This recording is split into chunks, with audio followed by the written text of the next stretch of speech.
don't know who you are, I like to call her my MVP, okay, of the Big Apple Bunnies. But I want her to talk her shit. Talk your shit. You already know it's your boy and your bae, Spicee Cajun. And yeah, I'm here. Big That's Apple spicy. Bunnies. You already know. Look out for the new season. Finna be here like quicker than you could say spell be here. Okay. So listen. Oh, so she told you that she is a cast member of the Big Apple Bunny. She's also an artist as well too. Okay. For sure, yeah. Big So artist, big time artist. so let's get into it. Let's get into this interview. Tell me how you started off with music. Well, that's crazy. Like a lot of people don't ask that, but well, I started off doing music because I went viral. I was being an influencer and a content creator before that shit was like and doing skits and some of the skits was very very real. I just felt like that I wanted to share with the world.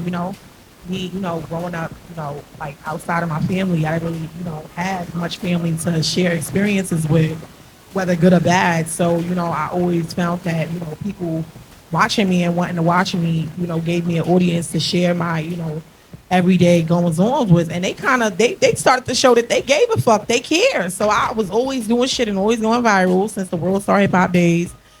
And yeah, like I went viral in a couple of like rappers from Brooklyn. Shout out to Lord Vital. He was, D-Sub. He hit me up, him and D-Sub said, yo, Big up yourself. we seen you. You know what I'm saying? Going viral in Miami or South Beach. We seen you going viral at Summer Jam. We seen you, so we want to know, if you rap. And I said, well, I'm a poet. I've always, put my words in poetry. And they said, good. That's what we needed to know. You're a rapper. And they brought me to the studio. And I was just like, what am I doing here? You know what I'm saying? And I was like, well, and they was just like, don't doubt yourself. You didn't try it.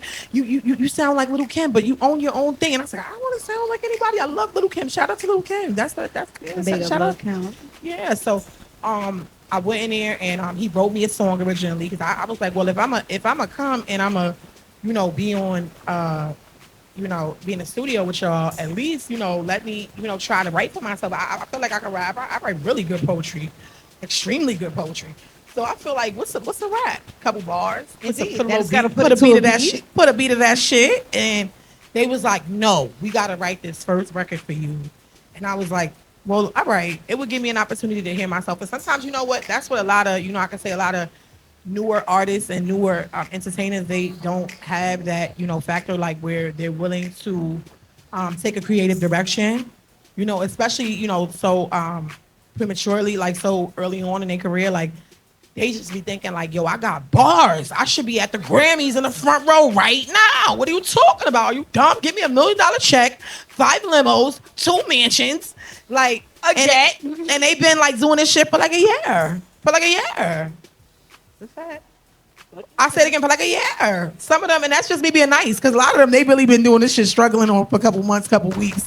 And I don't know. So, I was willing to take his direction and, and I also, was like, yo, the connections that, he, has as well. And, possibly may be able to, connect me with by me being humble and being a person that is not difficult to work with. You know what I'm saying? I never want you to be humble for nobody because humble is not what we think it is. Well, and not in that way. I get where you're coming from, and I totally agree. But I mean, just I mean, it's so many different instances where you find that whole, like, what I'm talking about, that difficult, hard to work with shit. Like, and I try to pride myself on not being that type of person. If it's not for me, I kind of pretty much let it be known up front from the phone combo.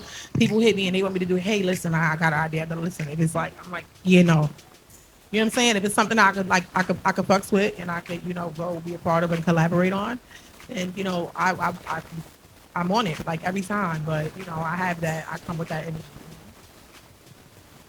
When you started creating your skits, what made you start creating them? Was you just bored at your house and you just like, I'm gonna record myself doing this? Yo, I'm telling you, at first, when I first started doing skits, in 2000 and I want to say 10. Wow. Like when I first started doing skits, That's a yeah, while ago. they were not. I'm telling you, they were not fake. They were real. Shit was happening to me in the fucking Bronx as a Brooklynite. I was like, what the fuck in the Bronx? Nah, this one recording. Nah, certain shit, It was and on it YouTube. would go viral. Like YouTube, World Star a lot. We had Doggy Diamonds Forbes DVD. I would always be viral there. Media Takeout. I would always be viral there. Baller Alert. Different places.